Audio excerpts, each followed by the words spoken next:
আওয়ামী লীগের ঠিকানা পীরগঞ্জে হবে না,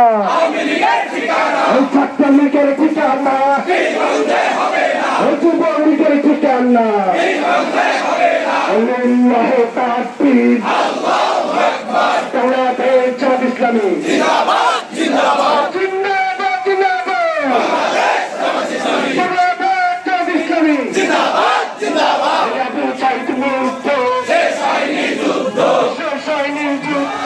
আবু সাইদ মুক্ত তোমার দেশ আমার দেশ বাংলাদেশ বাংলাদেশ তোমার দেশ বাংলাদেশ বাংলাদেশ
দাঁড়াও একসাথে দেবো বলে